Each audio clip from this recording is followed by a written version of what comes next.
Benjamin Shapiro is 12 years old. He'll be accompanied by his father, David. He began training on the violin at age 5. In addition to the violin, he plays chess, loves baseball, completes in track and field. His goal is to become the first Orthodox rabbi to sit on the Supreme Court. Also, he wants to be the first to give a concert at Carnegie Hall. However, before all of this, he has to be bar mitzvahed.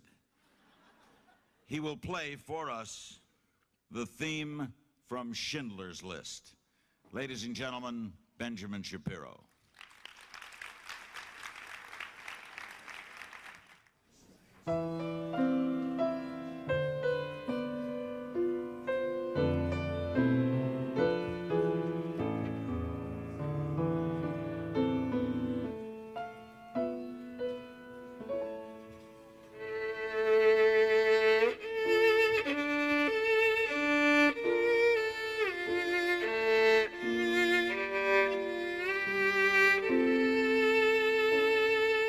My mom, when I was growing up, my mom worked and my dad was a stay-at-home dad.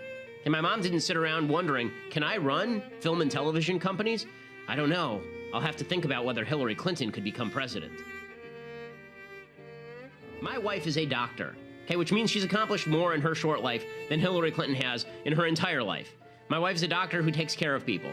She never at any point in her life sat around thinking, you know what, I can't be a doctor until Hillary Clinton, a corrupt old shrew, becomes a presidential nominee.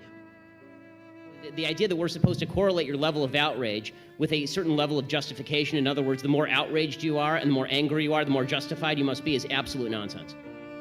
Right? Who told you that you have a moral say as to how wealth is distributed? It's immoral, it's evil, it's wrong. You're going to have to steal people's labor from them. And it's only later, after 80 years of communist failure, that they realize, oh, that, and hundreds of millions of people dead, that they realize, oh, that was a bad idea. Income inequality is the stupidest issue.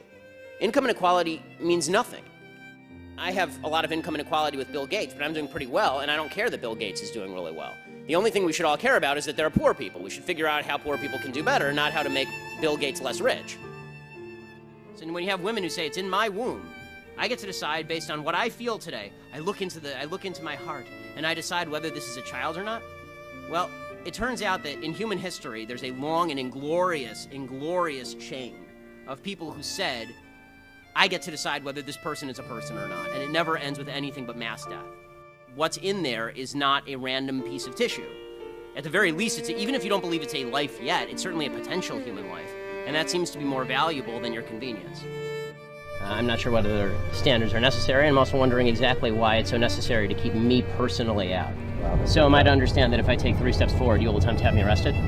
Just to be clear, if I attempt to enter that hall right there and sit down just to listen to somebody speak, or if I attempt to ask a question or to engage in free speech, you will have me arrested. At this point, yes, sir. Okay, then I'm glad that we've clarified that situation. I'm also glad that in a city, I mean, clearly you have great security. I'm glad in a city that has some 4,000 shootings to this date, you have 30 members of security just for a 5'9", 165 Jewish guy. I think this is maybe a mild allocation of resources. We'll rely on ourselves and on the constitutional system that protects us. The greatest system ever devised by mankind. The system that guarantees our right to be free from government, not some phantom right to be taken care of by government. The system that celebrates the friction of free people making free arguments, not a forced unanimity that ends in chains. The system that builds on the individual, not the collective. What makes our country great is the individual. This isn't yes we can, it's yes you can. If made free to pursue your dreams, you will succeed, and you will make the world a better place. That greatness doesn't come from building the Hoover Dam or the National Highway System. It comes from us, sitting with our families around the dinner table, enjoying the fruits of our labors, celebrating the future of our children. They say it's always darkest just before the dawn. Sometimes that isn't true. Sometimes it's darkest just before it goes pitch black. It's up to us whether we choose to bring the dawn or the darkness. Choose the dawn. The sun of American greatness lurks beyond the horizon. All we have to do is turn around to see it.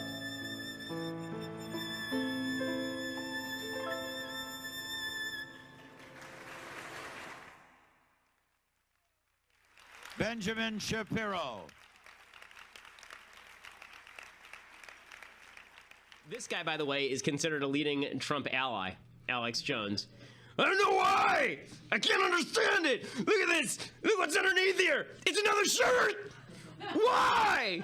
Why? Because I don't want to go to the cleaners that often, that's why. Come on. Okay, so it's just, I think it says something about our country when that guy is a leading advocate for one of the president.